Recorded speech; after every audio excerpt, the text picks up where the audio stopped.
Good evening, नमस्कार। स्वागत है आपका स्टडी IQ यूट्यूब चैनल पर। मैं वासु। हमारी चल रही थी रेलवे की सीरीज।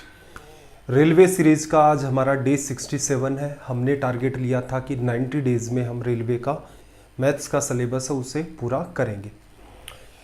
स्टेटिस्टिक्स की अपनी एक क्लास हो चुकी थी, आज ये हमारी क्लास सेकंड है। पुरानी क्लास में जो कुछ हमने पढ़ा था उसे हम लोग रिवाइज करेंगे, प्लस इस क्लास के स्टार मार्क कर लेना। रीज़न ये है कि पिछली क्लास में जो चीज़ें डिटेल में आपको एक्सप्लेन की थी उनको मैं सीधे सीधे यहाँ पर एक्सप्लेन कर दूंगा स्टार्टिंग में 2 क्वेश्चंस के थ्रू। तो इसका मतलब जब आप रिवीजन करना चाहें इस चैप्टर का तो सिर्फ आप क्लास सेकंड देखेंगे, उससे भी आपका काम चल जाएगा। सेशन स्टार्ट करने से पहले ज़रूरी बात, ये आपको दिख रहा होगा टेलीग्राम। टेलीग्राम का ऊपर वाला पार्ट अपना चैनल है टेलीग्राम का, नीचे वाला पार्ट डाउट ग्रुप है। दोनों को ज्वाइन करें और इनका क्या इंपॉर्टेंस है ये ज्वाइन करेंगे तभी आपको आइडिया लगेगा। अब देखो आपके सामने क्वेश्चन नंबर 1291 और 1292 रेलवे की सीरीज में अब तक हमने 1290 सवाल कर लिए हैं। सवाल नंबर हमारा 1291। देखना जरा, इसने कहा है कि 11 स्टूडेंट्स हैं, उनके मार्क्स आपके सामने कुछ इस हिसाब से हैं। फाइंड क्या करना है? मीन। मीन मतलब माध्य या फिर माध्यक, जिसे हम लोग क्या कहते थे, एवरेज या औसत। फिर अगला पार्ट है हमारे पास मीडियन। मीडियन का सीधा सा मतलब है माध्य का या फिर, एक मिनट, मीन मतलब आपका होता है माध्य और मीडियन का मतलब होता है आपका माध्यक या फिर माध्य का। नीचे वाला पार्ट आपका मोड। मोड का मतलब आपका हो गया बहुलक। रेंज का मतलब आपकी परास। इन चीज़ों को हमने अलग अलग अपने डेली लाइफ के एग्जाम्पल लेकर के सारी की सारी बातों को समझा था पिछले सेशन में। इस सवाल में देखो, मीडियन असल में देखा जाए तो क्या होता है, पोजिशनल एवरेज होता है। मीडियन निकालनी है इसीलिए इस डेटा को अरेंज करना पड़ेगा। अदरवाइज तो देखो मीन निकालना होता तो क्या करते, सबको ऐड करते। 11 स्टूडेंट है, 11 का भाग कर देते, रिजल्ट आ जाता। आपसे मोड पूछा, मोड मतलब बहुलक। आपका बहुलक निकालना है तो देखोगे तो कौन सबसे ज़्यादा बार रिपीट हुआ है, तो 7 3 बार रिपीट हुआ है। तो यहाँ पर बहुलक कितना होगा, 3 या 7? 7 होगा, क्योंकि 7 3 बार रिपीट हुआ है। 3 तो उसकी फ्रीक्वेंसी या फिर बारंबारता है कि कितनी बार आया, 7 हो गया। रेंज क्या, सबसे बड़ा और सबसे छोटे का अंतर। सबसे छोटा 2 दिख रहा है, सबसे बड़ा 10 दिख रहा है, तो 2 और 10 का अंतर कितना हो गया, 8। लेकिन मीडियन निकालनी है, मीडियन पोजिशनल एवरेज होता है, तो डेटा को असेंडिंग या डिसेंडिंग ऑर्डर में अरेंज करेंगे। तो चलो लिख देते हैं 2 3 4 5। एक आपके पास 2 है, फिर 3 है, फिर 4 है, फिर 5 है। इसके बाद आपके पास क्या हो गया भाई, 6 6 6 है 2 बार, 7 आपके पास है 3 बार, और इसके बाद आप देखोगे तो एक 9 है आपके पास और एक आपके पास 10 है। टोटल कितने हैं, 11। मीडियन चाहिए तो क्या करोगे, 11 है तो एकदम बीच के अंदर 5 इधर छोड़ दिए आपने, 5 आपने इधर छोड़ दिए, तो बीच का जो पार्ट है वो आपका निकल के आ गया मीडियन। ये डेटा कैसा है भाई, ये डेटा ग्रुप्ड है या फिर अनग्रुप्ड है? ये डेटा है आपका अनग्रुप्ड। इस बात को भी हमने समझा था। आज हम लोग जो फॉर्मूला आपको बताया था ना कि बहुलक के लिए और माध्यक के लिए, माध्यक या माध्यिका के लिए फॉर्मूला याद कर देना, वो किस में काम आता है, ग्रुप्ड डेटा के अंदर। अनग्रुप्ड और ग्रुप्ड का डिफरेंस हमने पिछली क्लास में वैसे भी समझा था, सवाल आएगा यहाँ पर भी मैं एक्सप्लेन कर दूंगा। मीडियन हो गई। अगर हमसे कोई कहे कि इसका मीन क्या होगा, तो मीन का सिंपल सा मतलब होता है, जैसे एक्स बार, एक्स ये संख्या है, इनका एवरेज निकालना है, तो मीन कह लो या फिर एवरेज कह लो, माध्य कह लो, औसत कह लो। क्या करोगे, सबको ऐड करना है। 5 4 9 3 12 13 14 14 6 20 20 और यहाँ पर 6 26 26 में 21 जोड़ा 47 10 57 और 9 7 16 66। कितना आ गया भाई, 66। कितने स्टूडेंट हैं, 11। भाग दे दो, कितना आ गया, 6। लिखा जा सकता है। चलो अगली बात हमारे पास क्या है, अगली बात हमारे पास है मीडियन हमने निकाल ली। मोड। मोड का हिंदी मतलब क्या था, बहुलक। और इसे याद करने के लिए हमने एक छोटा सा शब्द था, इसको मॉडिफाई कर दिया था कि भाई जिसका लक ज़्यादा बार काम कर रहा है, जो नंबर सबसे ज़्यादा बार आ रहा है वही हमारा बहुलक या फिर मोड होगा। कौन आ रहा है, साफ साफ दिख रहा है कि 7 सबसे ज़्यादा बार आ रहा है। कितनी बार आ रहा है, 3 बार। बहुलक क्या होगा, 3 होगा या 7 होगा, 7। ये नंबर ज़्यादा बार आ रहा है, इसका मतलब 7। बहुलक क्या एक ही होता है, नहीं, हमने पढ़ा था बहुलक एक से ज़्यादा भी हो सकते हैं, by model, try model, multi modal, इस टाइप से ये आपका चलता रहता है। ठीक, तो मेरे ख्याल से यहाँ तक किसी को डाउट नहीं होगा। और एक छोटा सा यहाँ पर आपके पास है रेंज या फिर परास। सबसे बड़े में से सबसे छोटे को लेस कर दोगे तो यहाँ से रेंज कितनी आ जाएगी, 8 लिखा जा सकता है। 10 में से 2 चला गया, 8। चलो भाई, यहाँ ये सवाल अपना सोल्व हो चुका है। और इस सवाल का डेटा मुझे आगे चल के थोड़ा सा काम में लेना है, तो मैं एक बार के लिए लिख देता हूँ। इस सवाल का मेरे पास जो मीन निकल के आया है वो कितना है, 6। इस सवाल का मीन मेरे पास 6 निकल के आया है। इस सवाल की मीडियन मेरे पास जो निकल के आई है वो भी 6 है। और इसका जो मेरे पास मोड निकल के आया है वो है मेरे पास 7 लिखा जा सकता है। चलो, ये 3 चीज़ें हैं। आगे एक सवाल ऐसा आएगा, हो सकता है आपने पास्ट के अंदर पढ़ा हो स्टेटिस्टिक्स को, तो ऐसा डाउट आपके मन में भी आया हो, और ऐसा भी हो सकता है डाउट नहीं आया, बस आपने सोचा कि ये चीज़ पढ़ लेते हैं, इससे अपना काम चल जाना चाहिए। ठीक है, उसको भी थोड़ा सा समझते हैं। सवाल नंबर 1292 के ऊपर आ जाते हैं। स्कोर देख लो थोड़ा सा, सवाल आसान है, कर लोगे वैसे तो कोई समस्या नहीं है, लेकिन फिर भी देख लो। 8 स्टूडेंट है, वही 4 चीज़ें फाइंड करनी है, मीडियन निकालनी है, इसलिए असेंडिंग ऑर्डर में अरेंज कर देते हैं। तो 2 4 5 6 7, पहले लिखा 2, फिर 4, फिर 5 6 7, और 3 बार अपने पास क्या आ गया यहाँ से, 8 लिखा जा सकता है। 4 इधर रह गए और 4 आपके इधर रह गए। तो अगर यहाँ से कोई कहे कि मीडियन क्या होगी, तो इन दोनों का मिड, तो ये वाली जगह आपकी होगी मीडियन। कैसे निकालते थे, दोनों पास पास वाले थे, दोनों को जोड़ा और इनका एवरेज निकाल दो, तो यहाँ से मीडियन आ गई 6.5 लिख सकते हैं। चलो, इसके आगे अगर हम लोग चलें तो अगर हमें निकालना है मीन मतलब x का बार। x कौन है, ये x1 x2 x3 इस हिसाब से इनको कह सकते हैं। बार का मतलब यहाँ पर एक तरीके से एवरेज होता है। ठीक है, तो क्या करोगे, सबको ऐड करोगे। 8 16 8 3 24, 7 6 13, 37, 37 में 5 4 9 2 11, 48। 48 में डिवीजन किया आपने 8 का, तो ये कितना निकल के आ गया, 6। मोड क्या होगा भाई, मोड या फिर बहुलक, कौन सा नंबर सबसे ज़्यादा बार आया है, तो वो नंबर है आपका 8। रेंज क्या होगी, सबसे बड़े में से सबसे छोटे को, सबसे आखिर में से पहले वाले को घटा दो, क्योंकि ऑर्डर में आपने अरेंज कर दिया। ये आपका हो गया यहाँ से रिजल्ट। चलो भाई, बात को थोड़ा सा आगे बढ़ाते हैं, एक सवाल और करते हैं, इसी पैटर्न पर बेस्ड है। सवाल आपको दिख रहा होगा। इसने आपसे क्या कहा है कि कुछ डेटा है, सवाल को पढ़ लो एक बार।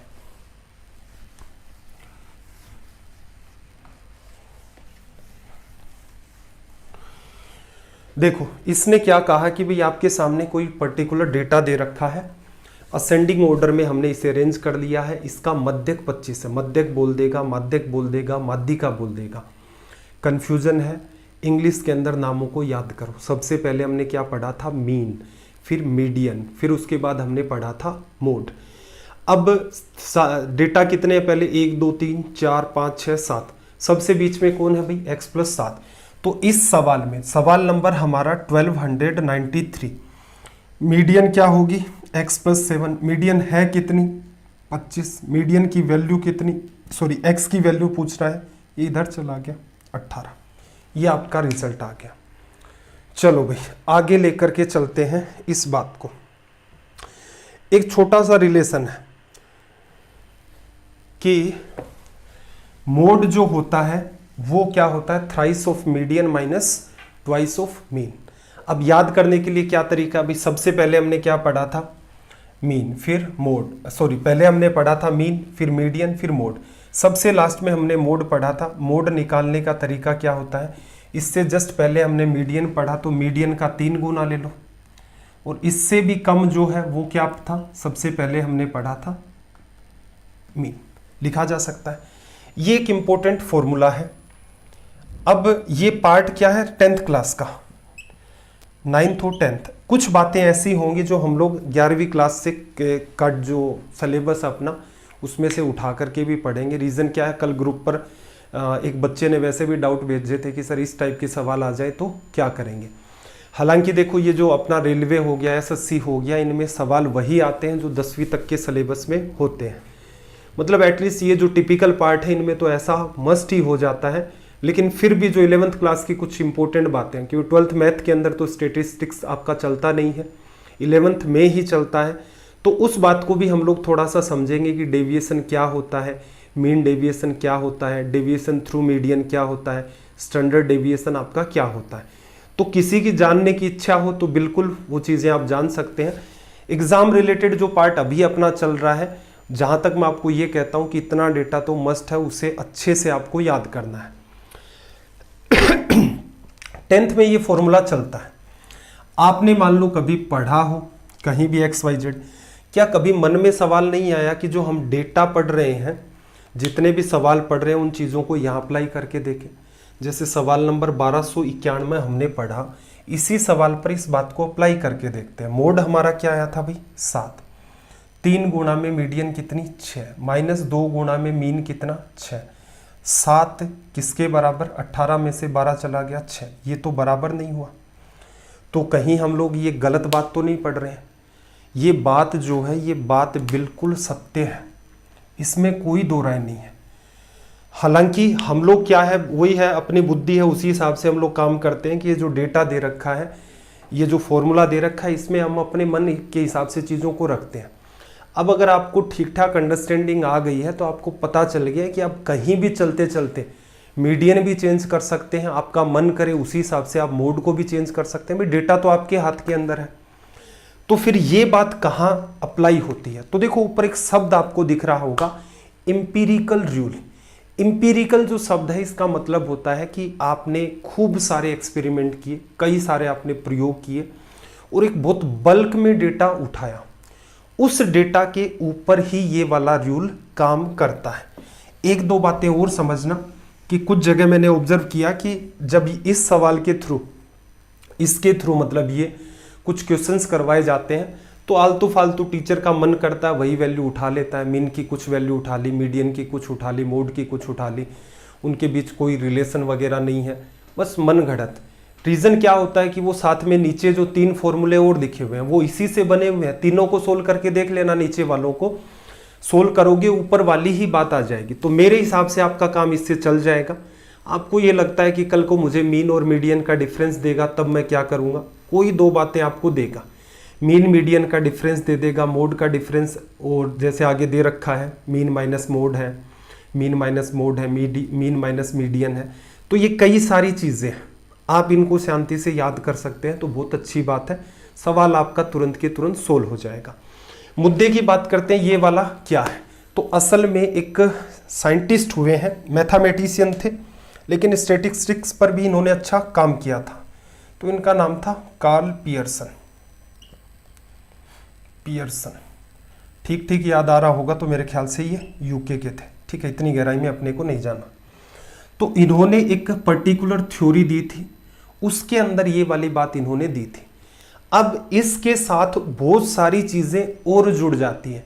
इन्होंने कहा था कि डेटा जो आप कलेक्ट कर रहे हैं उसके अंदर बहुत ज़्यादा बिखराव नहीं होना चाहिए। बिखराव का मतलब मान लो कुछ लोग खेल रहे हैं, कुछ बच्चे हैं, मान लो क्रिकेट खेल रहे हैं 10 बच्चे, एक बच्चा 0 रन बनाता है, एक 10 बनाता है, एक 150 रन बना लेता है, एक शाम तक आउट ही नहीं हो रहा है। टेस्ट मैच खेल रहे हैं, मान लो कि आउट होगा तभी नंबर आएगा। एक ने 250 ही रन बना दिए, किसी ने 17 ही रन बनाए।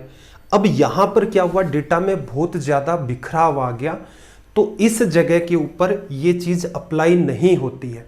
और ये जो साइन एक्चुअल में आपको इक्वल का दे रखा है, लिखने में इसको काम में लेते हैं, लेकिन ये डेटा का रिजल्ट अप्रोक्सीमेट आता है, हमेशा इक्वल नहीं आता। इनकी थ्योरी के अंदर आप गहराई में जाएंगे तब आपको इन चीज़ों का पता चलेगा। तो इसका मतलब बहुत लार्ज स्केल के ऊपर डेटा लिया हो, जैसे मान लो 10 बच्चे क्रिकेट खेल रहे थे, डेटा बहुत कम बच्चों का है। लार्ज स्केल का मतलब 50,000 लोगों का डेटा उठाया इस टाइप से, उसमें बिखराव बहुत ज़्यादा नहीं होना चाहिए। अब वही बात है, क्रिकेट खेल रहे हैं, 50,000 लोगों का डेटा लोगे तो बिखराव ऑटोमेटिक वैसे ही कम हो जाएगा। रीज़न 10 पर आउट होने वाले भी आपको 500 लोग मिल गए, 100 रन बनाने वाले भी 1800 लोग मिल गए, और बाकी 2-4 लोग हैं 250-300 रन बनाने वाले। तो इस टाइप का बिखराव कोई मायने भी नहीं रखेगा वहाँ पर्टिकुलर जगह। तो इनकी मस्ट कंडीशन ये थी कि भी डेटा लो तो खूब सारा लो, वहाँ पर इस चीज़ को अप्लाई करो। अब उसी जगह पर ये होगा, बिखराव को लेकर भी इन्होंने कुछ परसेंटेज वैल्यू दे रखी है, खैर वो अपना काम नहीं है। तो ये कोई छोटा सा सवाल उसमें अप्लाई करके आप ये मत सोचना कि इन्होंने गलत थ्योरी दे दी है, तो वरना इनकी आत्मा क्या सोचेगी आज कि इतना कुछ स्टेटिस्टिक्स पर काम किया था और बच्चे आजकल ये अपने 2 नकली से सवालों के ऊपर इस बात को अप्लाई करना चाहते हैं। इन्होंने एक ग्राफ दिया था, देखो एक ग्राफ इस टाइप का होता है, कुछ इस टाइप का। अब आप हो सकता है, देखो मैं प्रयास करूंगा समझ जाए। ये मान लो लोगों की क्या है इनकम, इसको इनकम ना लेकर के इसको ले लेते हैं हम लोग आदमियों की संख्या, और इसे मान लेते हैं इनकम, ठीक है। अब ये क्या बता रहा है कि जैसे इसको आगे बढ़ाते गए हम लोग तो हमें क्या मिला। वैसे तो ये ग्राफ इस साइड के अंदर जाकर के बंद होना स्टार्ट हो जाता है, क्योंकि ये बात जो इधर है वो वैसे की वैसी इधर आ जाती है कि कुछ लोगों की इनकम, जैसे 100 लोग हैं उनकी इनकम इतनी है, 200 लोगों की इनकम इतनी है, 500 लोगों की इतनी है, 1000 की इतनी है, इस टाइप से चलता है। इसमें स्ट्रेच बहुत ज़्यादा हो रहा है, तो ये बिखराव होता है डेटा के अंदर। और यही ग्राफ अगर इस टाइप से बनाया जाता कुछ इसी हिसाब से और इस टाइप का सही आ जाता, तो यहाँ पर क्या हुआ, इतनी सी रेंज के अंदर ये लोग सिमट गए। जबकि यहाँ पर देखो, यहाँ से लेकर यहाँ तक, तो ये क्या होता है, डेटा में बिखराव कम होता है। और इन्हीं के अंदर जब आप ऑब्जर्व करते हैं तो हमेशा क्या मिलता है आपको, सबसे पहले हमने क्या पढ़ा था, मीन। तो मीन की वैल्यू सबसे कम होती है। उसके बाद हमने क्या पढ़ा था, इसके बाद हमने पढ़ा था मीडियन। मीडियन की वैल्यू इससे ज़्यादा होती है। और सबसे जो ज़्यादा वैल्यू, ठीक है, इसके ऊपर एकदम पीक नहीं होता भाई, हमेशा ध्यान रखना। और ये वैल्यू आपकी होती है मोड की। तो इन्होंने जो सिद्धांत दिया था उसके कुछ ग्राफ्स अगर आप देखोगे तो आप पाएंगे कि मीन सबसे कम होता है, उससे बड़ी वैल्यू मीडियन की होती है, उससे बड़ी वैल्यू मोड की होती है। इस सवाल के लिए मस्त शर्त है। बाकी वही है, गोलमाल कोई सवाल बनाना हो कोई फर्क नहीं पड़ता, आप किसी की वैल्यू नेगेटिव निकाल दो, किसी की पॉजिटिव निकाल दो। जैसे मैं ये कह दूं यहाँ पर कि मीन की वैल्यू मेरे पास 10 है, इसकी वैल्यू मेरे पास 2 है, ये 20 हो गया, ये 10 3 गुणा 2 6 हो गया, मोड की वैल्यू -14 आ गई। ये बेतुकी बात होती है, ठीक है। तो सवाल मेरे हिसाब से एग्जामिनर पूछेगा वो इस सीधी सटीक बात से पूछेगा, और वहां पर वो इस बात का ध्यान रखेगा कि किस डेटा को किस हिसाब से अरेंज करके आपको देना है। यानी मैं ये कहना चाह रहा हूं कि इन 3 चीज़ों में से 2 चीज़ें आपको मिलेंगी और लिख सकते हैं। नीचे वाले फॉर्मूले ऐसे हैं कि एक उम्मीद करते हैं, मान लो कल को सवाल पूछ ले कि मीन इतना है और मीन और मीडियन का डिफरेंस इतना है, मोड निकालो। तो मीन की वैल्यू और मीन माइनस मीडियन। तो जो ऊपर फॉर्मूला है जो आपको येलो कलर के ऊपर ब्लैक में दिख रहा है, उसे आप अच्छे से याद करें। नीचे वाली 3 बातों को इसी के थ्रू प्रूव करने का प्रयास करें कि मान लो कोई घुमा फिरा करके भी सवाल आ जाए तो कम से कम आप उसे अटेम्प्ट तो करें, टाइम जरूर लगे लेकिन उसको आप अटेम्प्ट कर ले जाए। तो आई होप जैसे भी आपको ये बात समझ में आई है, कार्ल पियर्सन की थ्योरी थी ये, और उसी का एक छोटा सा पार्ट था कि सबसे लास्ट में हमने क्या पढ़ा था, मोड निकालने का तरीका। 3 मीडियन में से 2 आप मीन लेस कर दो, आपका काम चल जाएगा। और ध्यान रखना ये ग्रुप्ड डेटा के ऊपर ही अप्लाई होता है। अब एक छोटा सा फॉर्मूला था, छोटा सा फॉर्मूला क्या है भाई, हमने क्या कहा था कि मीडियन निकालनी है। पीछे जो सवाल आपने ऑब्जर्व किए होंगे तो वहां पर क्या आपने देखा होगा कि वो डेटा थे वो ग्रुप में नहीं थे। पिछली क्लास में बताया था ना मैंने, ग्रुप के अंदर डेटा होना और ग्रुप में नहीं होना। जैसे सीधे डेटा दे दिया कि क्लास के कुछ 20 स्टूडेंट हैं, उनके नंबर किसी के 3 है, किसी के 5 है, 2 है, 7 है, इस टाइप से चलते रहते हैं, ठीक है। ये ग्रुप में नहीं है। 50 नंबर का टीचर ने टेस्ट लिया है, अब ये ग्रुप में नहीं है। आपने क्या किया, 0 से लेकर 10 तक वालों का एक ग्रुप बनाया, 10 से 20 वालों का ग्रुप बनाया, ऐसे करते 30, 40, 40 से 50, 5 ग्रुप तैयार किए।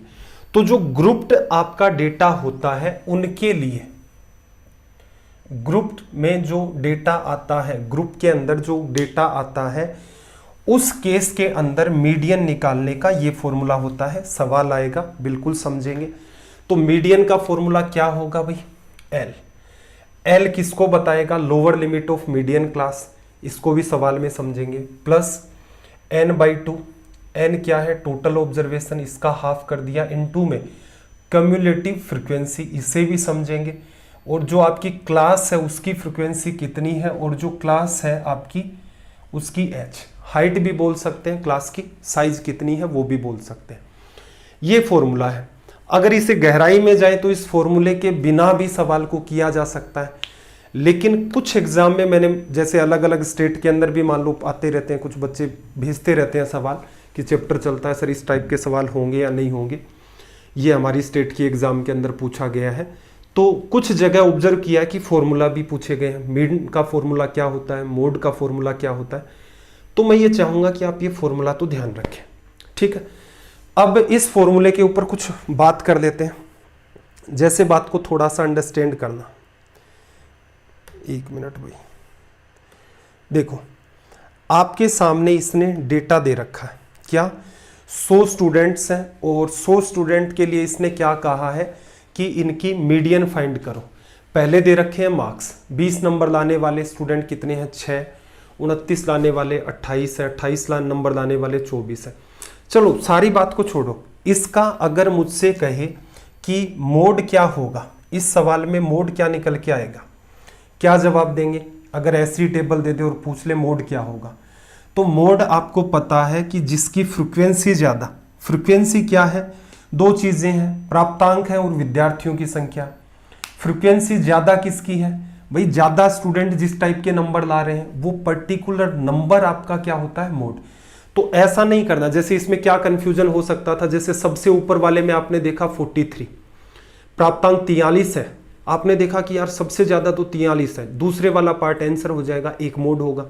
या फिर नीचे वाले में देखो स्टूडेंट सबसे ज्यादा कहाँ है, 28 स्टूडेंट है, नंबर कितने लाए हैं, 29। तो इसका मतलब जब आप टेबल बनाएंगे तो 28 स्टूडेंट के लिए आपको 29 29 29 29 28 बार लिखना होगा। तो यहां पर ये नंबर ऑफ स्टूडेंट्स को बताता है फ्रीक्वेंसी, और इन स्टूडेंट के जितने मार्क्स हैं, 28 स्टूडेंट ऐसे हैं जिनके पास सबसे ज्यादा रिपीट होने वाले मार्क्स हैं, या फिर यो कह लो कि भाई इनका लक सबसे ज्यादा काम कर रहा है कि इनके एक जैसे ही नंबर आ रहे हैं। तो यहां पर मोड आपका 29 होगा। किस वजह से? एक नंबर 29 ऐसा है जो 28 बार रिपीट हुआ है। कितनी बार रिपीट हुआ ये तो उसकी फ्रीक्वेंसी है, मोड नहीं है। वो नंबर जो बार बार रिपीट हो रहा है वो कौन सा है, वो नंबर जिसका लक ज्यादा काम कर रहा है वो कौन सा है, तो वो आपका 29 है, ठीक है। तो अगर यहां पर आपसे मोड पूछे इसी टेबल में तो आप ऐसे रिप्लाई कर सकते हैं।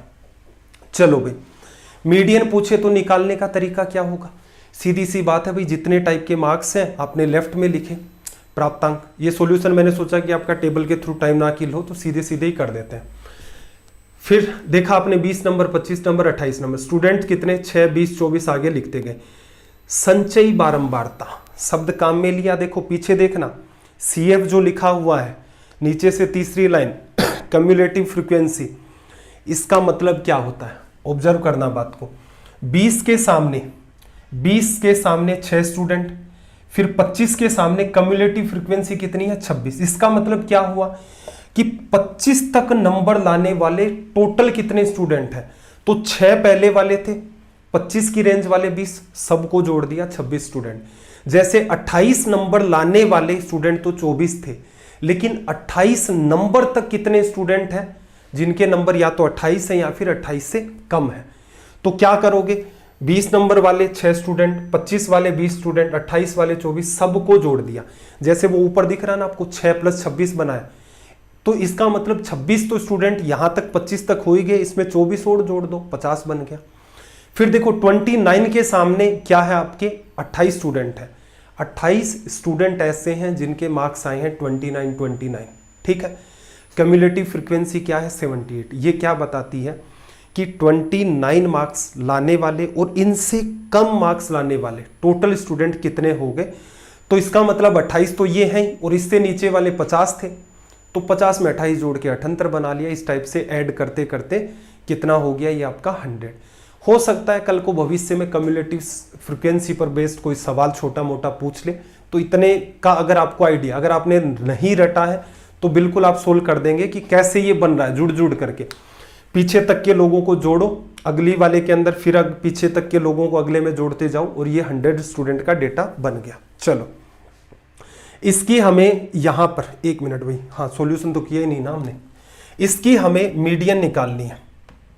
क्या ये फॉर्मूला लगा दे? ये फॉर्मूला नहीं लगाओगे। क्यों? क्योंकि ये फॉर्मूला तो ग्रुप पर अप्लाई होता है, जहां आपने ग्रुप बना रखे हैं।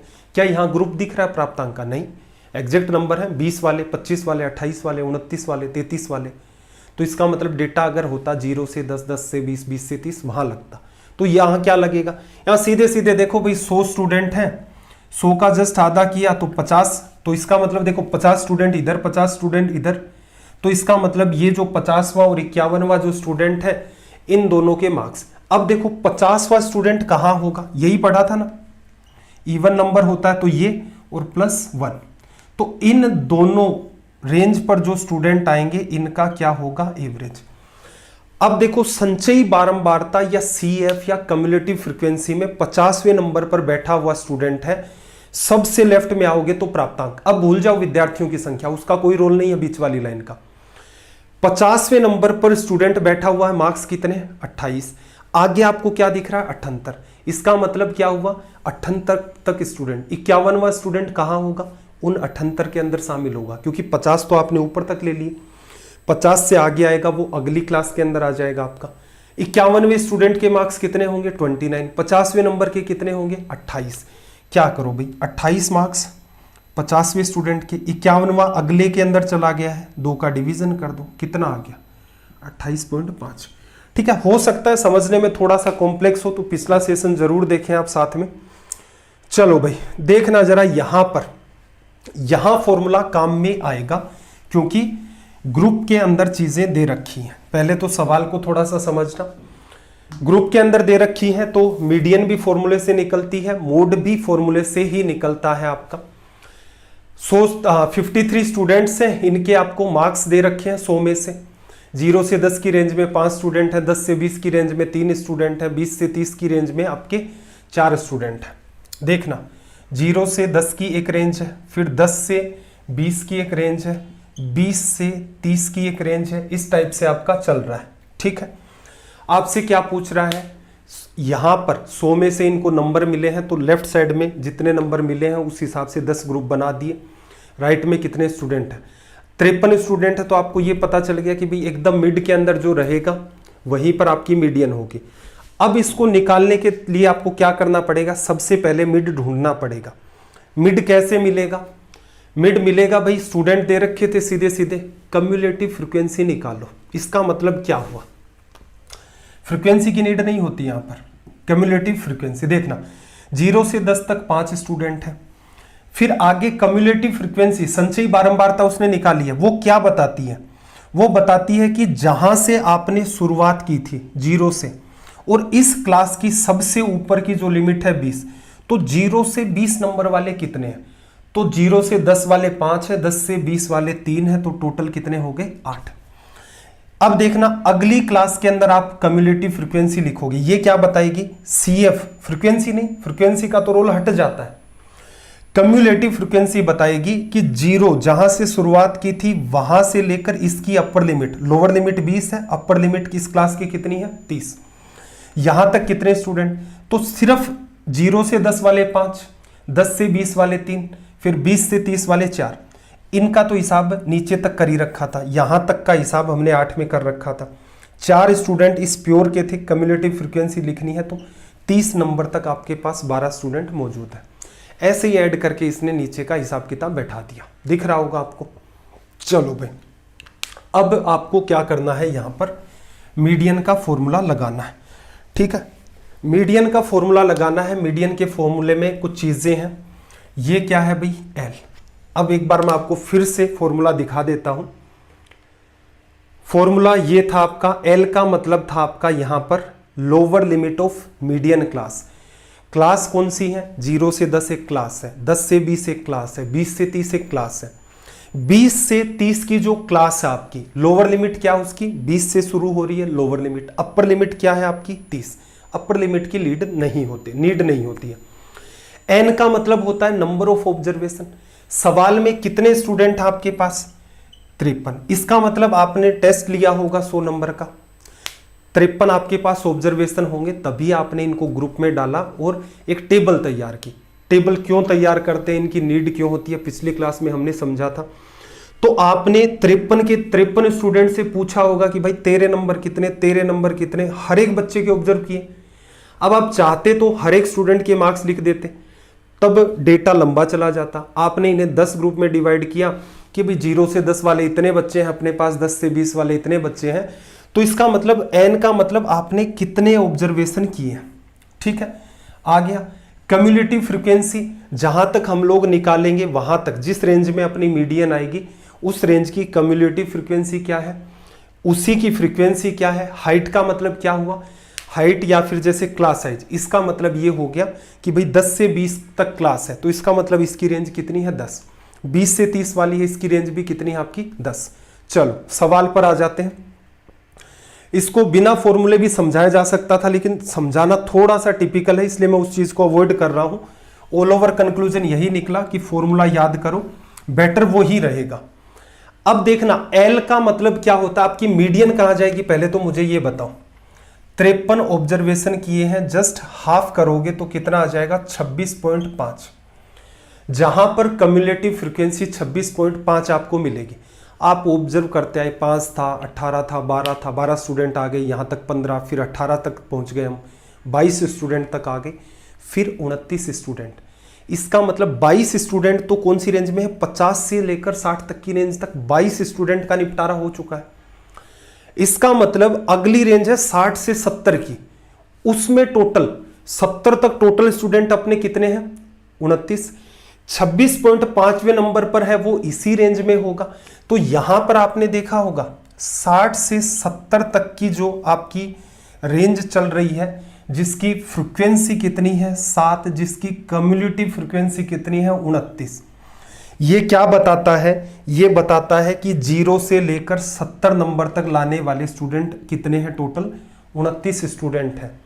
और इससे जस्ट पिछला था वो क्या बताता था, 0 से 50 तक नंबर लाने वाले कितने स्टूडेंट हैं 22।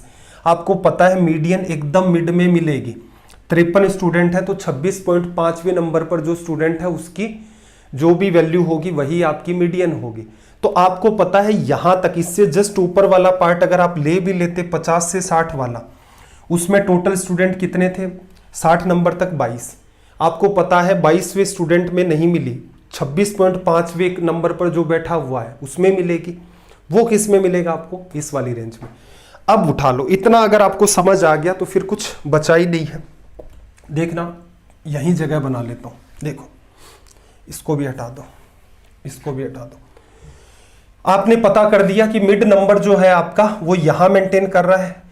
इस क्लास की लोअर लिमिट ये है 60, मतलब इससे कुछ ज्यादा बड़ी होगी मीडियन, प्लस का साइन।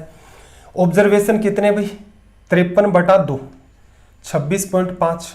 इसकी कम्युलेटिव फ्रीक्वेंसी कितनी 29। 1 मिनट, क्या गड़बड़ की है भाई हमने, हाँ इसकी कम्युलेटिव फ्रीक्वेंसी नहीं, इससे पिछली जो क्लास थी उसकी कम्युलेटिव फ्रीक्वेंसी फॉर्मूले में देख लेना भाई। इसकी फ्रीक्वेंसी कितनी 7 और गुणा में इसकी रेंज कितनी है 10। अब इसको हम लोग कर देते हैं यहां से सोल्व करोगे तो रिजल्ट कितना आ जाएगा भाई 26.5 है आपका, 4.5 बचा, 10 से गुणा किया 45, 7 का भाग दिया 6 बार चला गया, 6 7 42, 7 4 28, 6.4 आ गया। ऐड करोगे तो कितना आ जाएगा 66.4। ये रिजल्ट आ गया। अब एक तरीका मैं प्रयास करता हूं कि बिना फॉर्मूले कैसे समझाया जाता है। एक्चुअल में देखा जाए तो इस क्लास के अंदर कितने लोग हैं टोटल, 60 से 70 नंबर वाले 7 लोग हैं। अगर इस क्लास के अंदर सिर्फ 2 ही लोग होते तो इस क्लास के कितने टुकड़े होते, 2 टुकड़े, क्योंकि ग्रुप डिस्ट्रीब्यूशन यही बताता है कि जितने भी लोग हैं पूरे ग्रुप को इक्वली डिवाइड कर दो। इस ग्रुप में अगर 3 ही लोग होते तो कितनी दूरी पर बैठे होते, जैसे ये 60 होता है, एक 63.33 पर होता, एक ऐसे बैठा रहता 66.66 पर, एक 70 पर बैठा रहता।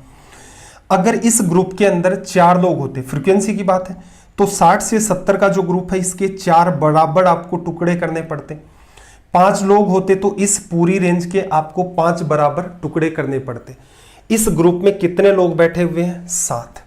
तो आप क्या करोगे, यहां से यहां तक की रेंज 10 है, हर स्टूडेंट के हिस्से में कितना आया 10/7 आ गया। चलो आपको पता है मीडियन जो है वो 60 प्लस कुछ होगी, 60 प्लस कुछ होगी। अब आपको पता है यहां पर एक स्टूडेंट के हिस्से में 10/7 वैल्यू आ रही है, क्योंकि 60 से 70 तक 10 नंबर की रेंज है, इक्वली डिस्ट्रीब्यूट होती है। 5 स्टूडेंट हैं, एक एक के स्टूडेंट के हिस्से में 2-2 नंबर, कि एक 62 पर बैठा है, एक 64 पर, एक 66 पर, 68 पर, 70 पर। ये इनका एक तरीका होता है, ठीक है। माना ही ऐसा जाता है। पिछली भी क्लास में मैंने कहा था कि ये सब कुछ झूठ होता है।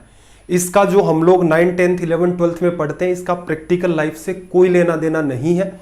लेकिन इनको सच मान करके थोड़ा सा पढ़ोगे तो ये चीजें क्या है, एग्जाम में सवाल सोल्व हो जाएंगे, ठीक है भाई।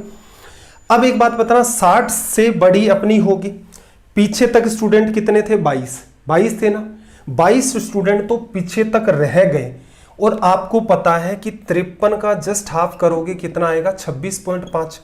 22 स्टूडेंट तो पीछे रह गए, पिछले वाले में, कौन से वाले में, 50 से लेकर 60 के अंदर रह गए। अब आपको क्या करना है भाई, 26.5 पर मीडियन मिलनी है। कितने स्टूडेंट आपने बढ़ाए, 4.5। एक स्टूडेंट कितनी वैल्यू रखे हुए हैं, 10/7। तो 10/7 को 4.5 से गुणा कर दो, 60 में जोड़ दो, खेल वही है। इसीलिए मैं कह रहा था फॉर्मूले की नीड नहीं है, यही फॉर्मूला बना रखा है, देखो आंखें खोलकर, ये वाला है, ठीक है। अगर मेरा पहले कोई प्लान था नहीं, मुझे लगा था कि सीधे सीधे फॉर्मूले से पढ़ा लेंगे, एक इजी एग्जांपल लेकर के भी इस बात को समझा जा सकता था, लेकिन फॉर्मूले से भी कर सकते हो, बिना फॉर्मूले भी। मतलब वही है, आपको रेशियो का थोड़ा सा डिस्ट्रीब्यूशन और एक कॉमन सेंस कि मीडियन काम कैसे करती है। सिंपल सा है, 53 का आधा 26.5, 26.5वें नंबर पर जो बैठा हुआ है वही आपका होगा।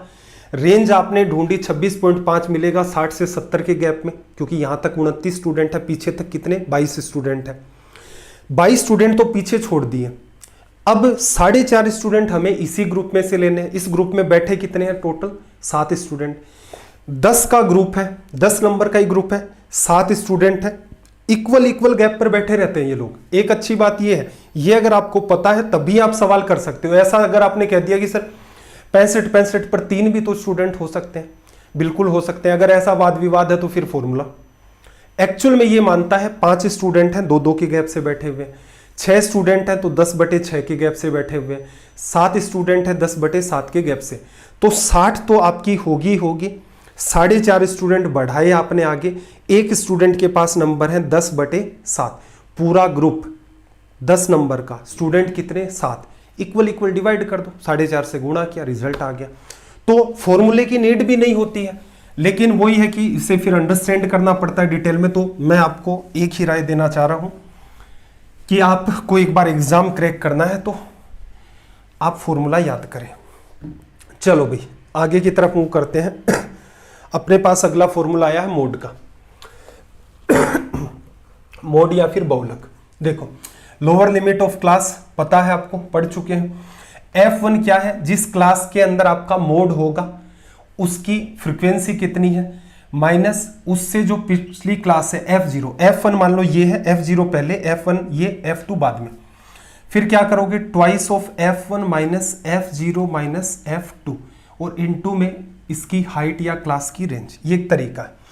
या फिर ऐसा कह सकते हो, इस बात को थोड़ा सा और समझे तो ऊपर आपने क्या लिखा है, F1 माइनस F0, नीचे क्या लिखोगे, F1 माइनस F0 और F1 माइनस F2। दिख रहा है क्या, नहीं दिख रहा भाई, आपको नहीं दिख रहा तो चेंज करते हैं थोड़ा सा, देखना जरा, ठीक है। और इनटू में जो आपकी इसकी साइज चल रही है वो H मैंने यहां पर लिख दी।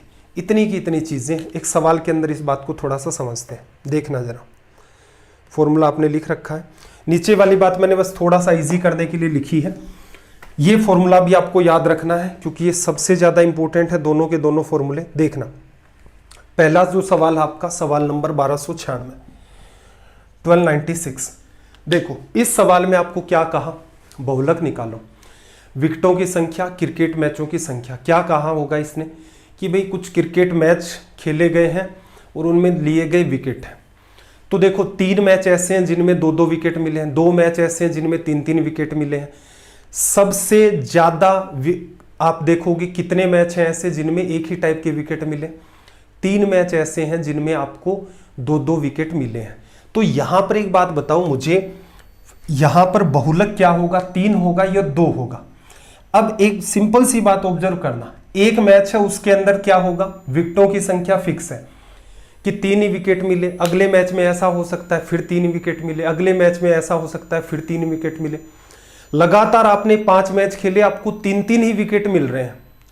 तो असल में देखा जाए आपने खूब सारे मैच खेल डाले, यहां पर जितने भी हम काउंट नहीं करना चाहते करें तो भी देखो 3, 2, 5, 6, 7, 8, 9, 10 मैच खेले गए हैं, किसी में 0 विकेट है, एक मैच ऐसा 1 ही विकेट मिला, फिर 3 मैच ऐसे थे 2-2 विकेट मिले।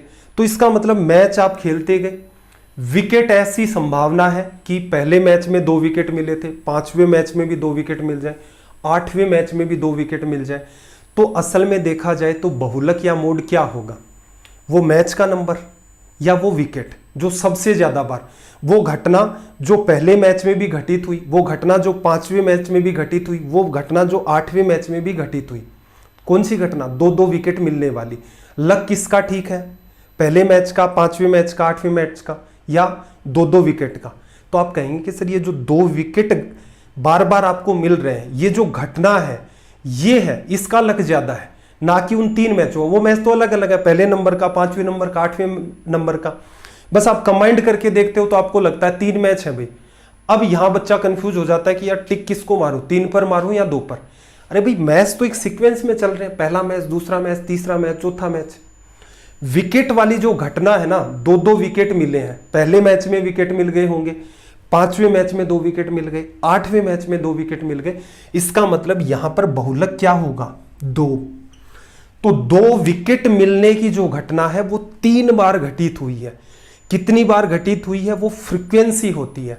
जिसकी फ्रीक्वेंसी सबसे ज्यादा है, जिसकी बारंबारता सबसे ज्यादा है, वही आपका क्या होता है, मोड।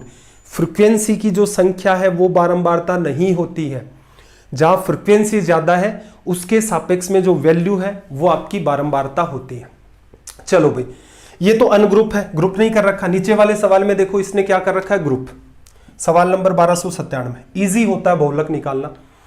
देखो परिवार की साइज बताइए, साइज थोड़ा सा समझ लो, 1 से 3। इसका मतलब कुछ परिवार ऐसे हैं जिनमें सदस्यों की संख्या 1 हो सकती है, 2 हो सकती है, 3 हो सकती है, ठीक है। कुछ परिवार ऐसे हैं जिनमें सदस्यों की संख्या 3 से 5 है। अब इसमें मैंने बताया था पिछली क्लास में कि 3 कौन से में डालोगे, ठीक है, पिछले वीडियो के अंदर देखना, वहां पर अच्छे से एक्सप्लेन किया था। 1 से 3, 3 से 5, 5 से 7। जैसे किसी परिवार में 5 सदस्य हैं, वो कौन से फैमिली ग्रुप में जाएगा, 3 से 5 वाले में या 5 से 7 वाले में? तो पीछे समझाया था, जिसकी लोअर रेंज के अंदर 5 है वो उसमें जाएगा। तो किसी परिवार में 5 सदस्य हैं, वो मैं 3 से 5 वाले परिवार माप में रखूं या 5 से 7 वाले में? तो आप कहेंगे लोअर रेंज 5 कौन सी है, 5 से 7 वाले परिवार की। अब पिछली क्लास बस इसीलिए जरूरी थी क्योंकि उसमें कोई बहुत हमने ज्ञानवर्धक बातें नहीं की, लेकिन इन चीजों को खोल खोल करके एक्सप्लेन किया था। चलो भाई, परिवारों की संख्या 8 परिवार ऐसे हैं जिनमें 3 से 5 सदस्य हैं। तो इसका मतलब क्या होगा, अपना बहुलक मौजूद कहां है, इस वाले में। करना क्या है, ये इसकी लोअर लिमिट प्लस, अब देखना इसकी फ्रीक्वेंसी कितनी है, 8। इस ग्रुप की फ्रीक्वेंसी कितनी है, 8। इससे जो पिछला है, देखो एक जगह लिखता हूं मैं कहीं ना कहीं, वरना तो बात बनेगी नहीं। 1 से 3 7, 3 से 5 8 और 5 से 7, इसी सीक्वेंस में असेंडिंग ऑर्डर में इनको बनाना ही पड़ता है अभी। 1 से 3, 3 से 5, 5 से 7, 7 से 9, ठीक है। इसमें कितने हैं, 2। ये आपका होता है F1, इससे जस्ट पीछे F0 F2, पहले 0 आता है, फिर 1 आता है, फिर 2 आता है, इसलिए इसको क्या माना जाता है, F1, जिसके अंदर आपको लगता है आपका मोड है, क्योंकि सबसे ज्यादा फ्रीक्वेंसी 8 है तो मोड यहां है। इस ग्रुप की लोअर लिमिट है आपने 3 लिख दी। चलो भाई, इसके बाद अगर हम लोग यहां पर कहें लोअर लिमिट आपने 3 रख दी यहां पर। अब देखना आगे आपको क्या लिखना है, F1 की वैल्यू, इसकी फ्रीक्वेंसी 8, इससे जस्ट वाले की कितनी, 7। फिर 2 बार आप लिखोगे 8 और अगेन इसको लेस कर दिया, इसको लेस कर दिया, -7 -2, गुणा किससे करना है, ये h है 3 से 5, कितने का गैप है 2 का, सरल कर दो भाई। ये तो 1 आ गया, 16 में से 9 चला गया, 9 और 7 9 7 16, तो यहां पर ऐड कितना हो जाएगा 2/7, इसको सरल कर देना।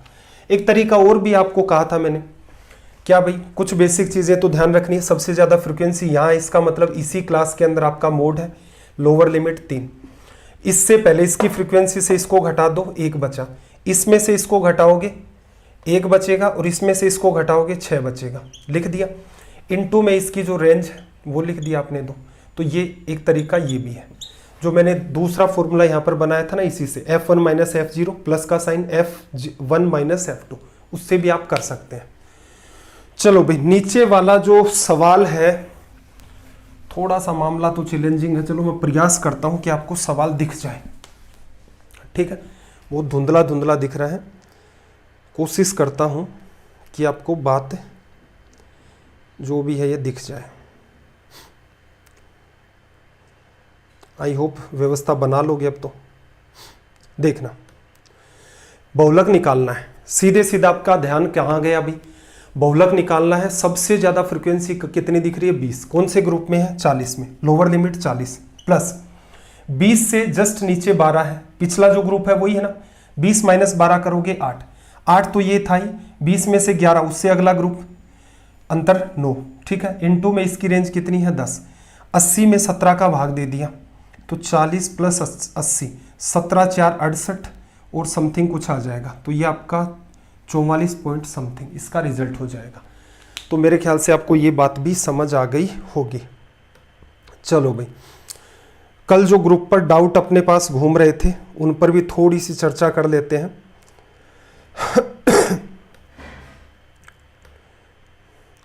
ठीक है, थोड़ा सा पेशेंस बनाए रखना। देखो भाई, जिन्होंने सिर्फ आज ही पहली क्लास ये मान के अटेंड किया कि स्टैटिस्टिक्स की क्लास है, इसी से हम लोग काम चला लेते हैं, तो बिल्कुल उन बच्चों के दिमाग में तनाव आया होगा अच्छा खासा,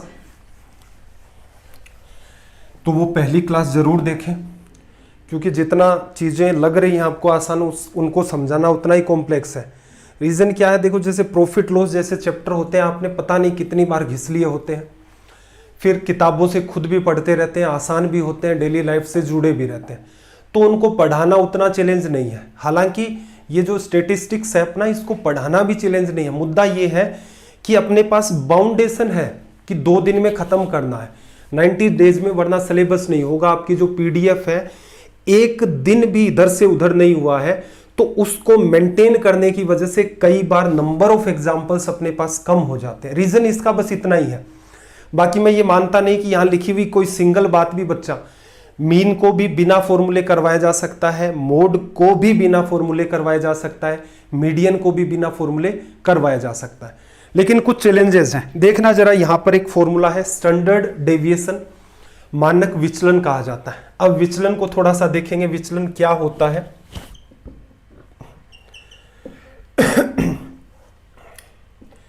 देखो, विचलन ये होता है कि आप जैसे कोई भी काम कर रहे हैं, उससे भटक गए, ठीक है। इसका भी महत्व एक एग्जांपल लेकर के मैं बात समझा दूंगा। इसका यूज किया जाता है क्यों, नॉर्मल जो डेटा होता है ना, जैसे सेंट्रल टेंडेंसी होती है, जब हम मेजर करते हैं किसको, मीन को, मोड को, मीडियन को, ये सेंट्रल टेंडेंसी के, केंद्रीय प्रवृत्ति के माप होते हैं। इनसे कोई बहुत ज्यादा सटीकता नहीं मिलती। जैसे कल मैंने एवरेज का एग्जाम्पल लिया था, तो वहां पर 2 लाख करोड़ रुपए कमा रहे थे 2 लोग, उनमें एक एकदम ये मान के चलो नॉर्मली आदमी था। तो यहां से हमने क्या देखा था कि एवरेज से आइडिया नहीं लगता। एक को झील में भी जंप करवाया था, वहां भी आपने ऑब्जर्व किया होता था कि एवरेज की वजह से क्या क्या नुकसान हो सकते हैं। तो इसके आगे ये लोग क्या लाए कि भाई डेविएशन और लाओ। डेविएशन का मतलब होता है बिखराव। एक वेरिएंस शब्द भी आता है, इसका मतलब भी आपका होता है बिखरावी, और एक शब्द और भी आ जाएगा मेरे ख्याल से इसके अंदर, ठीक है। तो स्टैंडर्ड डेविएशन जो है वो सबसे शानदार मेजरमेंट होता है बिखराव को मेजर करने का। वेरिएंस भी आपका बिखराव होता है, या फिर विचरण कह लो, आम भाषा की बात कर रहे हैं। अब इसको समझना है डेविएशन या फिर वेरिएंस को, तो इसका मतलब ये हुआ, मान लो घर वालों ने आपको ये कहा कि भाई ऐसा कर, मार्केट से ये सामान लिया। अब आप सुबह 10 बजे घर से उन्होंने भेजा आपको, आप गली में गए, इधर उधर बच्चे बोले अरे मैच करते हैं, उधर खेल के आते हैं, ग्राउंड खाली पड़ा है, उधर चले गए, फिर घूमते फिरते रहे। अब आपको क्या था, मार्केट जाना था, सामान ला के घर वालों को देना था। अब आप फिजिकली भटक गए, गेम खेल रहे, उधर क्रिकेट विकेट खेला, किसी दोस्त के साथ चले गए। अब फिर सुना कि पबजी वगैरह का बैन हट गया, तो वो भी तैयारियां चल रही हैं कि फिर से प्रैक्टिस करनी है। शाम को घूमते फिरते वापस आ गए। काम किया आपने? नहीं किया। तो ये क्या था, डेविएशन था। आपको वो काम करना था लेकिन उससे बहुत ज़्यादा भटकाव हो गया आपका, ठीक है। या फिर और प्रैक्टिकल एग्जाम्पल समझना चाहो तो जैसे आप मान लो पढ़ाई लिखाई कर रहे हैं और आपने मान लो कोई पंक्ति पढ़ी कि जैसे एक फेमस सी पंक्ति है ना, युद्ध कहाँ तक टाला जाए, द्वंद्व कहाँ तक पाला जाए, तू भी है राणा का वंशज, फेंक जहाँ तक भाला जाए। ऐसी कोई क्रांतिकारी आपने बात पढ़ी और आपको अपने स्कूल के या कॉलेज के दिन याद आ गए जब आपने किसी को कोई झापड़ वापड़ मारा था या फिर खाया था। तो ये क्या हुआ, विचारों का विचलन। क्रांतिकारी विचार देखे और आप कहीं पास्ट में चले गए। तो आप जहां है आज आपका माइंड, वहां से आपका माइंड कितना विचलित हो गया, ये डेविएशन है। जैसे आप 1857 की क्रांति पढ़ते हैं खोल करके पन्नों के अंदर, फैन वैन ऊपर मस्त मजे में चल रहा है, ईयरफोन भी लगा रखे हैं, किसी की क्रांति चल रही है, आप किसी और क्रांति में खोए हुए हैं। तो ये क्या है, डेविएशन, ठीक है। डेविएशन जितना ज्यादा होगा, जैसे डेविएशन के लिए केमिस्ट्री भी अगर एक शब्द काम में लेती है बहुत शानदार सा, एंट्रोपी। एंट्रोपी और डेविएशन दोनों ही एक ही बातें हैं, बिखराव। टेम्परेचर ज़्यादा बढ़ता है, एंट्रोपी ज़्यादा बढ़ जाती है। आपके जीवन में भी जितने इधर उधर जितने भी तत्व बढ़ते जाएंगे, आपके माइंड का डेविएशन बढ़ेगा। तो वही है, सारी चीज़ें आपने ठीक ठाक पढ़ रखी है तो आप कोरिलेट करवा सकते हो, ठीक है। डेविएशन मेरे ख्याल से समझ गए होंगे। अब आपको क्या याद रखना है, सवाल पहली लाइन से आता है, आएगा तो भी पहली से ही आएगा। क्यों, 11th क्लास में है भाई, ऐसे नहीं पूछ सकता। पूछेगा तो भी ज़्यादा से ज़्यादा पहली लाइन से पूछेगा कि स्टैंडर्ड डेविएशन जो होता आपका, स्टैंडर्ड डेविएशन जो होता है सिग्मा से रिप्रेजेंट करते हैं, इक्वल में क्या होता है, अंडर रूट में वेरिएंस। क्या दोनों चीज़ें ही एक ही हैं? बिल्कुल दोनों चीज़ें एक हैं, तभी इक्वल्स टू का टाइम साइन लगाया। जैसे डिस्टेंस और स्पीड इनटू टाइम, कोई कह दे कि सर डिस्टेंस और स्पीड और टाइम का गुणा एक ही है, भाई इक्वल का साइन लगा रखा है, चीज़ें दोनों एक ही हैं। तभी मैं कह रहा था कि स्टैंडर्ड डेविएशन और वेरिएशन एक ही तरीके की बातें, बिखराव। बस इसके अंदर मजबूती ज़्यादा है, ऑथेंटिसिटी ज़्यादा है इसके अंदर। इसके थ्रू आप किसी को बताओगे तो और ज़्यादा सटीकता आएगी, इसके थ्रू बताओगे तो कम आएगी। है क्या, वेरिएंस आपने निकाला, उसका अंडर रूट कर दिया। अब यहां पर देखना, स्टैंडर्ड डेविएशन निकालने का तरीका यहां पर लिख रखा है, पीछे पढ़ा था ना, सिग्मा का मतलब क्या होता है, जोड़ना। एक्स आई, तो ये मैं लिख देता हूं, आई बराबर 1 से लेकर कहां तक, एन तक, माइनस म्यू है। म्यू की जगह क्या लिख सकते हो, फिर कंफ्यूजन होगा, म्यू की जगह आप लिख सकते हो एक्स का बार। किसको बताता अभी, मीन को, ठीक है। ये सारी की सारी चीजें असल में देखो, इस लाइन के बाद अब जो कुछ भी पढ़ेंगे, कुछ सवाल कर लेते हैं, उसके बाद सारी की सारी ज्ञान की बातें हैं। रीजन ये है कि आप बार बार इतने सवाल भेज देते हो कि ये कहाँ होगा। अब आपको आइडिया नहीं रहता कि आपने वो सवाल जूनियर इंजीनियर की एग्जाम से भेजा है जिसमें 11th 12th का मैथ्स आता, आइडिया नहीं रहता, बस नाम सुना है कि सर स्टेटिस्टिक्स से ये सवाल है, इसका जवाब दो। तो मेरा प्रयास रहेगा कि 2-4 चीजें उनको भी एक्सप्लेन कर दो, ठीक है भाई। ये आपका हो गया। अपोन के अंदर इसने क्या कहा, N, small N capital N, बात वही है, जितने एन यहां पर है उतने के उतने यहां पर होंगे, ठीक है। इस बात को ध्यान रख लेना, सबसे इंपॉर्टेंट यही है। पूरा का पूरा मामला 11th क्लास से उठाया गया है, इस वजह से वो एग्जाम जो सिर्फ 10th तक का सिलेबस रखती है, चाहे वो एसएससी स्पेसिफिक नहीं, जैसे जूनियर इंजीनियर में 11th 12th का आता है, नहीं, नॉर्मल एग्जाम जिसमें बीए का स्टूडेंट भी बैठ सकता है, बीकॉम का भी, बीएससी का भी, उन सभी एग्जाम्स में ज्यादा से ज्यादा उम्मीद है तो यहां से सवाल बना सकता है, नीचे की नीड नहीं होगी, सिखा मैं दूंगा, बस देखना। इसने क्या कहा भाई, सवाल नंबर 1299, ये कल ग्रुप पर आए हुए सवाल है।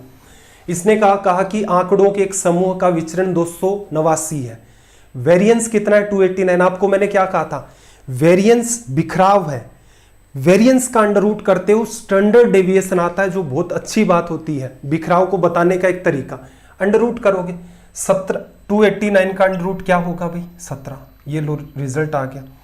सवाल नंबर 1299, 1300 सवाल हो गए भाई आज, पूरी रेलवे की सीरीज में अब तक। क्या कहा, मानक विचलन इतना है, स्टैंडर्ड डेविएशन, विचलन का मान क्या होगा, इसकी वैल्यू 9 है, स्क्वायर कर दोगे अंडर रूट हट जाएगा, ये लो भाई 81, ये आपका आंसर आ गया। आगे चले, देखना आगे इसने फिर एक सवाल में क्या कहा है, देख लो सीधे सीधे ये कि इसने कहा है कि मानक विचलन कितना है 34, वेरिएशन चाहिए 34 का स्क्वायर कर दो। 34 का स्क्वायर कितना होगा इनमें से 1196, 34 का स्क्वायर ही करना आपको 1196, सीधे सीधे रिजल्ट बन गया। चलो भाई, अब जितनी भी चीज़ें हैं वो क्या है आपकी ज्ञान की बातें। अब मैं थोड़ा सा इस सेशन को समेटने की कोशिश करता हूँ। जिस बच्चे को ये लगता है सर मुझे ज्ञानवर्धक बातें सुननी है वो इनको सुन सकता है, बाकी एग्ज़ाम के हिसाब से मैं इतना कोई खास बिलीव कर नहीं रहा हूँ कि इतने इस टाइप की बातें आपसे पूछी जाएंगी। स्टैंडर्ड डेविएशन हमने ये निकाला, देखो एक एग्जाम्पल से मैं बात को समझाता हूँ कि डेविएशन एक्चुअल में क्या है।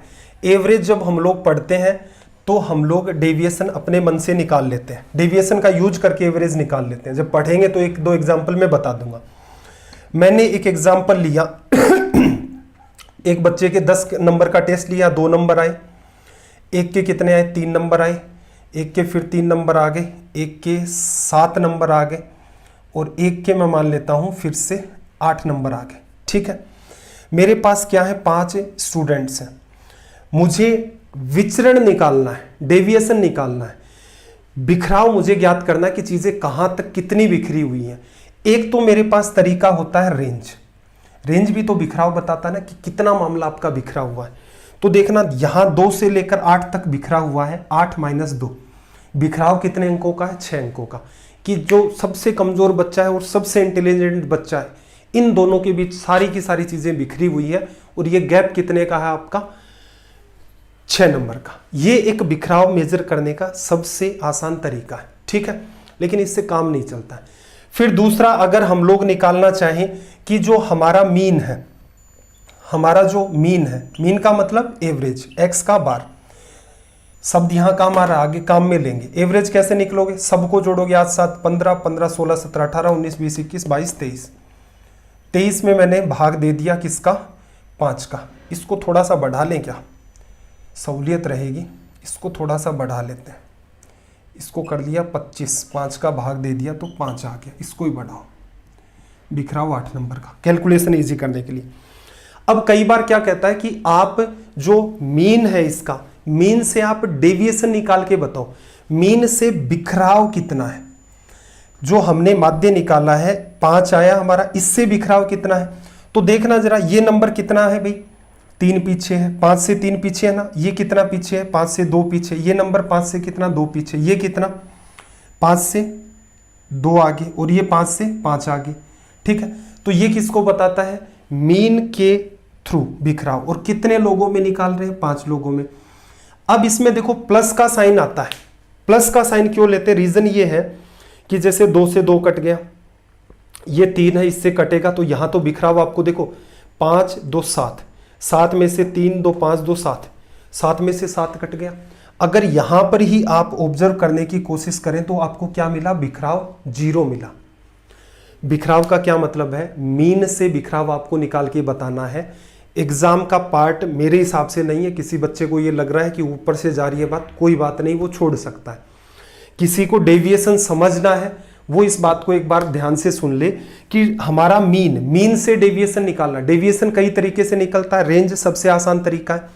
आप मीडियन से भी बिखराव को देख सकते हैं और आप कोई एवरेज मान के भी देख सकते हैं, आप मोड के थ्रू भी डेविएशन देख सकते हैं, आप कोई अज्यूम्ड मीन, आपने अपने हिसाब से कोई मीन मान लिया उसके चारों तरफ भी आप डेविएशन देख सकते हैं, आप एक पर्टिकुलर वैल्यू इनमें से उठा सकते हैं उसके चारों तरफ भी बिखराव देख सकते हैं।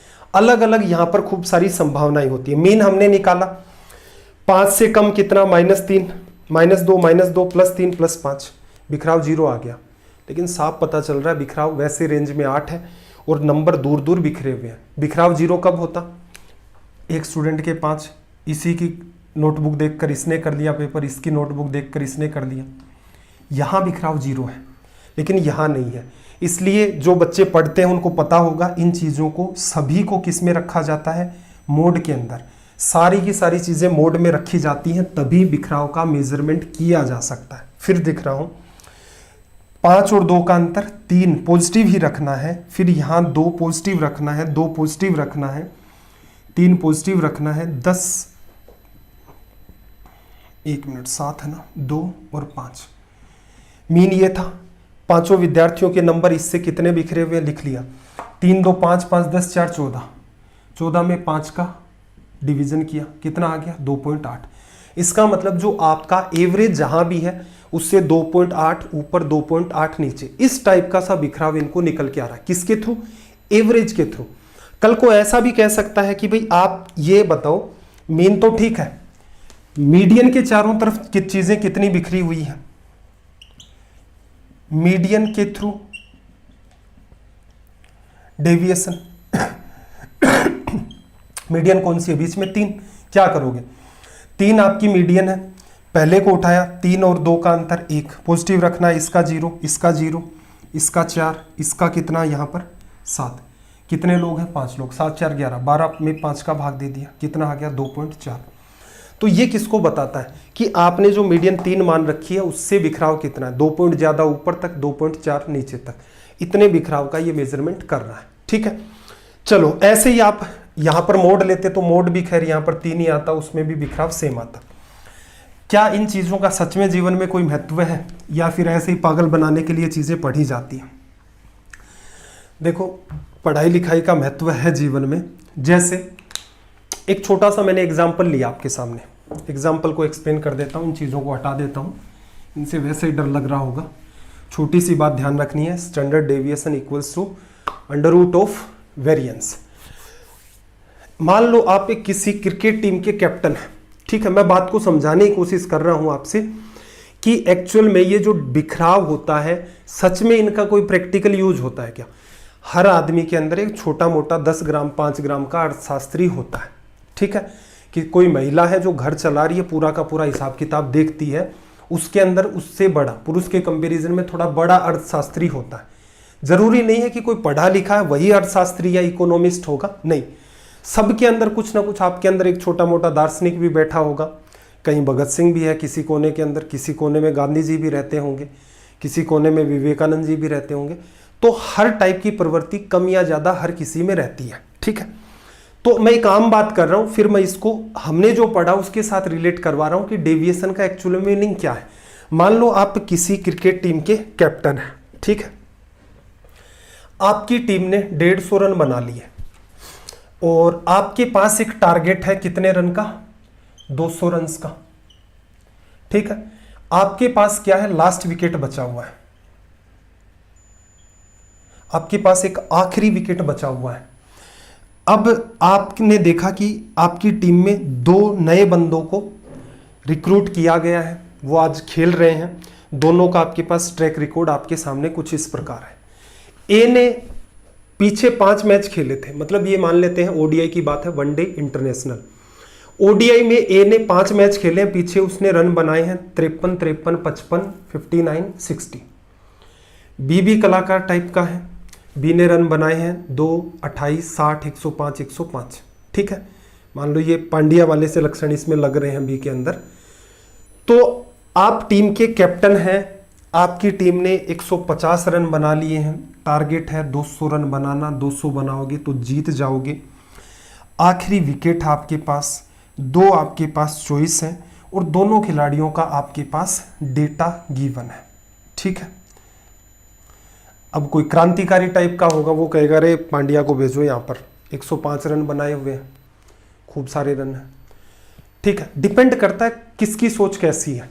कुछ नहीं पता है तो चलो क्या फर्क पड़ता है, 10वें नंबर पर किसी को भेज दो, लेकिन 2 चॉइस है आपके पास। आप एक बार सोच करके देखें और आप डिसीजन लें कि आप ए को मैदान में भेजेंगे या बी को भेजेंगे, और उसका रीजन बताएं, और मैं उसको रिलेट करवा के बताऊंगा डेविएशन से कि डेविएशन का क्या महत्व होता है डिसीजन लेने में। तो मेरे ख्याल से लगभग बच्चों ने ए को चूज किया होगा। ए को क्यों चूज किया भाई? ए को इसलिए चूज किया क्योंकि इसके डेटा को देखकर आपका फेथ इस पर ज्यादा है। फेथ क्यों ज्यादा है? क्योंकि इसने आज तक जो रन बनाए हैं उनमें डेविएशन बहुत कम है, बिखराव बहुत कम मात्रा में है। एक मैच खेला 53 बनाए, अगले में भी 53 बनाए, फिर 55 बनाए, 59 बनाए, 60 बनाए। तो आप एक उम्मीद कर सकते हैं कि भाई ये आज मैच खेलेगा तो इसका इतिहास ये कह रहा है, हो सकता है 0 पर ही आउट हो जाए, हो सकता है इस मैच में सेंचुरी तो क्या बनाएगा, मैच ही जीत जाएगा, ठीक है, हो सकता है 0 पर आउट हो जाए। लेकिन हमें एक डिसीजन लेना है, तो डिसीजन किस हिसाब से लिया जाता है, पुराने डेटा के हिसाब से, कि देश में इतने लोग हैं, मान लो किसी मोहल्ले में कुछ बंटवाना था कि हर आदमी को एक एक, अभी बारिश आएगी मान लो, या सर्दी का मौसम आएगा, हर एक आदमी को एक एक कोट बढ़ाना है। अब पता चला कोई दूसरे गांव से आकर के उस मोहल्ले के अंदर बस गया होगा, परमानेंट रेजिडेंस हो गया वहां का। अब मिसिंग तो हो सकता है ना कि कोट तो उतने ही बनवाए गए थे जितने लोग मोहल्ले में थे, तो एक संभावना होती है। तो संभावना या डिसीजन लिए जाते हैं वो हमेशा डेटा के हिसाब से लिए जाते हैं कि आपके पास क्या है डेटा। आजकल तो बहुत बवाल भी चल रहा है, बिग बास्केट का डेटा लीक हो गया, तो डेटा का ये इंपॉर्टेंस होता है। जिसके पास डेटा है आज के टाइम में वो स्ट्रोंग है ऑटोमेटिक। तो आपने इसका डेटा देखा तो आपने ये माना कि यार ये आउट नहीं होता है, इतने रन तक तो खेल ही लेता है, इसके ऊपर शक है। क्या 2 रन बनाते हैं, कभी 28 बनाए हैं, कभी 60 बनाए, 105 भी बनाए हैं। तो अगर कोई डिसीजन लेना चाहे एवरेज के हिसाब से, तीनों ही चीजें लिख देता हूं मैं, इसका अगर एवरेज, बिखराव आपको साफ साफ नजर आ रहा है कि विश्वसनीय ये है, क्योंकि ये 50 से 60 के बीच हमेशा ही मेंटेन रहता है। तो आपकी चॉइस ये होनी चाहिए मेरे हिसाब से, ये नहीं होनी चाहिए, ठीक है।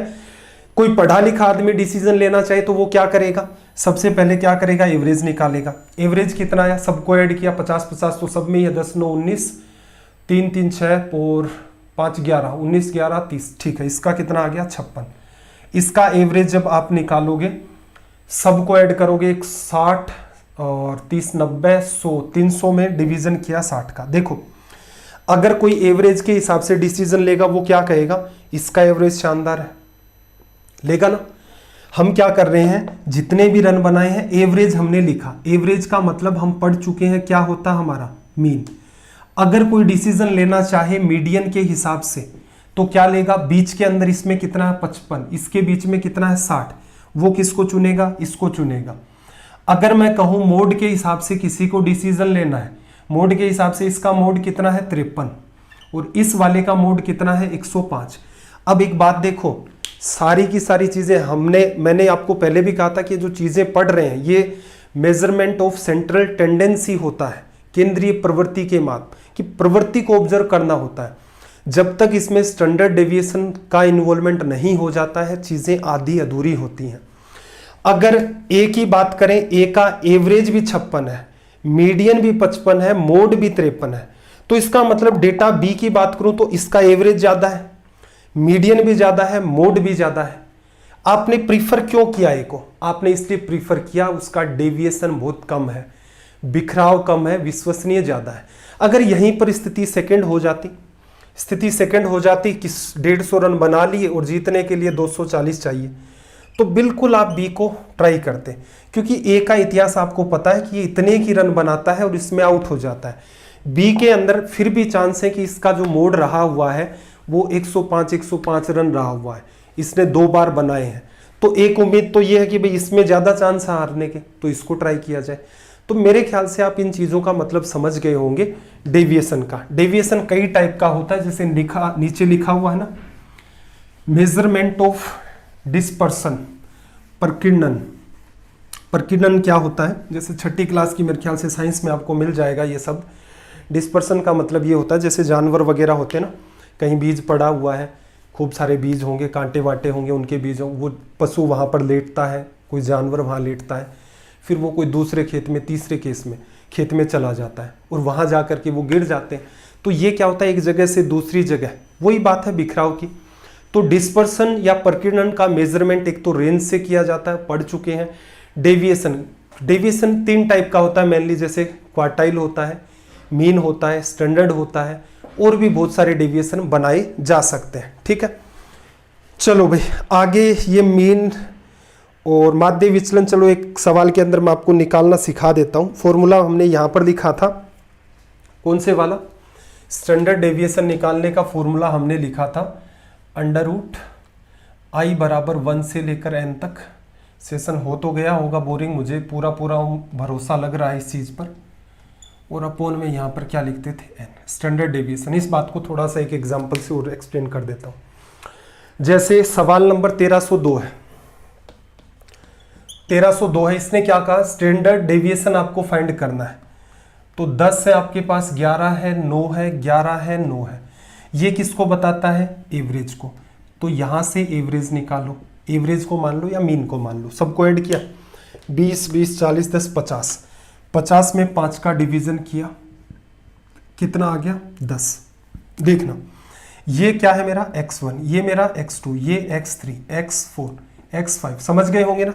i बराबर 1 से लेकर कहां तक, 5 तक काम में आएगा। स्टैंडर्ड डेविएशन निकालना है तो देखना, अंडर रूट ये मेरे पास है x बार मीन, 10 और 10 का अंतर कितना, 0, 10 में से 10 चला गया, 0 का स्क्वायर 0, प्लस 11, फिर 10 लेस कर दिया, स्क्वायर कर दिया, 1 का स्क्वायर 1, अगली संख्या 9, x3 की वैल्यू 9, फिर इसको लेस कर दिया, बात वो की वही चल रही है, बस स्क्वायर कर दिया चीजों का यहाँ पर। तो यहां से देखना 9 और 10 का 1 आ गया, 10 और 11 का 1 आ गया, फिर 1 आ गया, स्क्वायर हो चुके हैं सबके। कितनी संख्याएं हैं भाई, 5 लोग हैं, 5 का डिवीजन 1 2 3 4, तो यहां पर डिवीजन करोगे तो ये कितना आ जाएगा, √2 और ये 5 लिखा जा सकता है। ऑप्शन कौन सा दिख रहा है आपको, बी। तो है कुछ भी नहीं, सारा का सारा वही खेल चल रहा आपका। मीन निकाला, पांचों लोगों के साथ तुलना कर ली, अंतर निकाल लिया, उसका स्क्वायर करते गए, सारे को जोड़ा, 5 लोगों में उसको डिवाइड कर दिया, इसी का अंडर रूट निकाल देते हैं, तो यही हमारा हो जाता है स्टैंडर्ड डेविएशन। अगले सवाल में देखना, standard deviation of the set कितना है, सबके नंबर 10 10 चल रहे हैं, डेविएशन कितना, 0, तो स्टैंडर्ड डेविएशन ऑटोमेटिक 0 हो गया भाई, दिमाग ही नहीं लगाना है। एवरेज निकालोगे 10 आएगा, 10 में से 10 चला गया, 0 0 0, 5 का भाग दे दिया, 0 ही आना है। कॉमन सेंस भी लगा सकते हो। नीचे देखना, जरा डेटा को ध्यान से समझना, और आपसे पूछा गया सवाल नंबर 1304 में कि सबसे ज्यादा डेविएशन कहां है। सबसे ज्यादा डेविएशन देखो, 2 4 6 8, 2 2 के गैप में, 3 6 9 12, 3 3 का गैप, 4 8 12 16, 4 4 का गैप, 1 2 3 4, कितने का, 1 1 का गैप। बिखराव ऑटोमेटिक आपको पता है, अगर सीरीज में डेटा दे रखा है तो जिनमें सबसे ज्यादा अंतर चल रहा है वहीं पर सबसे ज्यादा बिखराव आएगा। ऑप्शन सी पर धड़ल्ले से आप टिक मार सकते हैं। बाकी चारों का डेविएशन निकालना ये आपका होमवर्क रहेगा। तो भाई ये अपना हुआ सेशन 67। मुझे थोड़ा सा ये आज का सेशन रिस्की लगा पिछले आधे घंटे का। रीजन ये है कि पिछले आधे घंटे का एक तो पार्ट स्टैंडर्ड डेविएशन का जहां हमने फॉर्मूला लिखा था, उससे आगे आपको एग्जाम में जाओ तब भी पढ़ने की नीड नहीं है। पहली बात तो ये है, क्योंकि ये क्लास 11 के अंदर इसकी चर्चा पहली बार हुई है, 10th तक के सिलेबस में मिलता ही नहीं आपको देखने से। इस वजह से हम लोग इसको कंप्लीट नकार सकते हैं। तो आपका मन करे तो लास्ट का आधा घंटा आप छोड़ सकते हैं, ज्ञान की प्यास है तो बिल्कुल कर सकते हैं।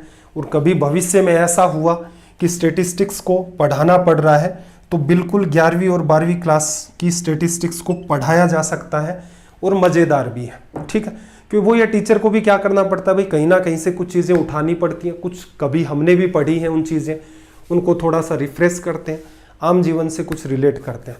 अगर टाइम बाउंडेशन अपने पास इतनी नहीं होती, सेशन को जब भी कभी एसएससी की सीरीज या सीडीएस की सीरीज अपनी स्टार्ट होगी, बहुत ही शानदार तरीके से हम लोग स्टैटिक्स को पढ़ेंगे।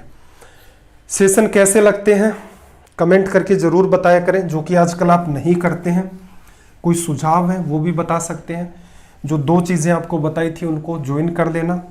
आपका दिन रात सब मंगलमय हो। मिलते हैं अगली क्लास में। जय हिंद, जय भारत।